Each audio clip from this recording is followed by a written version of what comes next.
Contacto Informativo presenta La Entrevista. Y saludamos con mucho gusto al profesor Dr. Jorge Ávila, colaborador de Plano Informativo y director de la Facultad de Ciencias de la Comunicación. Muy buenos días. Muy buenos días a todos ustedes y a todo su auditorio. Profe, pues ¿qué nos va a comentar? ¿Cuál es su comentario de esta semana? Sí, mira, pues yo creo que conviene sí reflexionar un poquito de toda la trayectoria que siguió el Tratado de Libre Comercio México, Estados Unidos, Canadá, puesto que pasó por muchas vicisitudes. Está por aprobarse ya prácticamente, es inminente su aprobación finalmente en el Congreso, la Cámara Baja de los Estados Unidos. Están precisamente haciendo declaraciones en estos días, en estos momentos, sobre todo ya la firma finalmente del tratado con México. Aquí habría que señalar que uno de los temas más complejos que presentó ahora el acuerdo comercial no fue tanto el de los aranceles o de algunas mercancías o productos, etcétera, específicos, sino el tema laboral.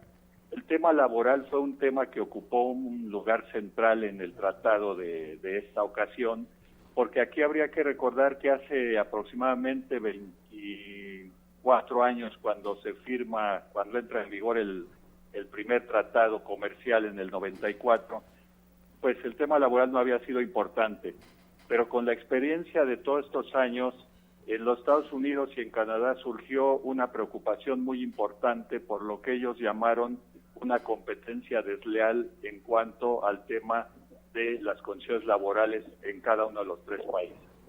Específicamente se abordó el tema de los bajos salarios en México, las condiciones laborales de la población en México, y que esta era una forma que desde luego había favorecido a muchas de las empresas, tanto canadienses como norteamericanas, para trasladar sus capitales a nuestro país, y que esto representaba para la clase trabajadora de aquellos países una especie de competencia desleal. En ese sentido, los sindicatos, las organizaciones de trabajadores de aquellos países, desde luego, presentaron ante sus congresos, principalmente que tendrían que aprobar el Tratado de Libre Comercio, sus posturas de que tenían que cambiar, mejorar, meterse como un punto de debate y de acuerdo las condiciones laborales de los tres países. En ese sentido, en México, ya desde el año pasado, hace 2 años aproximadamente, se empezó a debatir de manera muy importante el tema del salario mínimo, para tomar el ejemplo básico, ¿no? El salario mínimo en México y la necesidad de elevarlo precisamente.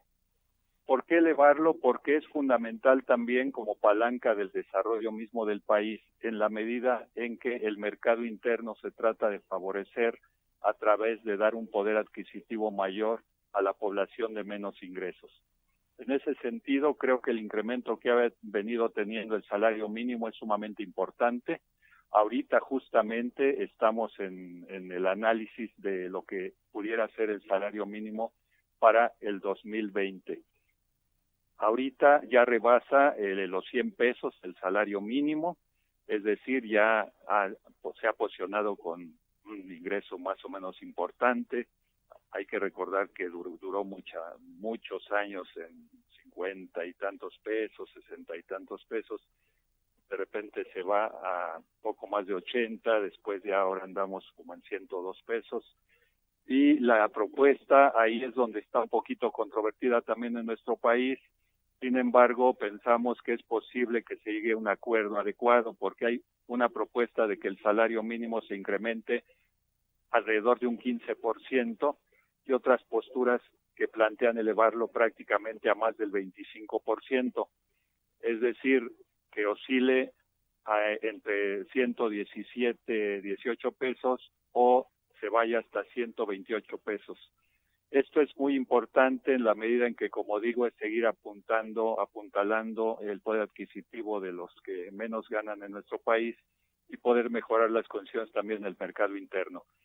Afortunadamente, entonces, ha habido mucho diálogo con el gobierno de los Estados Unidos, especialmente con el Congreso norteamericano, que vinieron diferentes representantes del Congreso de los Estados Unidos, también de las organizaciones de trabajadores de los Estados Unidos, para ver el tema de las condiciones laborales en nuestro país y que éstas fueran mejoradas de alguna manera. Y creo que los resultados son buenos. y en este momento ya todo parece indicar que la Cámara Baja finalmente, en la próxima semana tal vez, apruebe firme el acuerdo comercial México-Estados Unidos. Esa es la buena noticia, digamos. Así es. Por otro lado, profesor, bueno, pues hay voces que señalan que esta discusión precisamente con la que comenzaba el comentario de la nueva negociación, de ya por fin la firma para concretar el tratado económico entre México, Canadá y Estados Unidos, dependía o el por qué se había ido Evo Morales, y una vez que se va, bueno, pues ya se puede desahogar esto. Esto sí tendrá que ver la salida tan repentina del exmandatario boliviano. Desde luego sí puede haber alguna relación entre los dos acontecimientos. Sin embargo, hay que comentar brevemente qué es lo que propicia la salida de Evo Morales de México. La salida de él se da en el contexto en el que, en primera instancia, la Organización de Estados Americanos, la comisión que se había nombrado para analizar todo lo que había sido la elección de Bolivia, precisamente la presidencial, concluyó que efectivamente había elementos para señalar que Evo Morales sí había ganado la elección.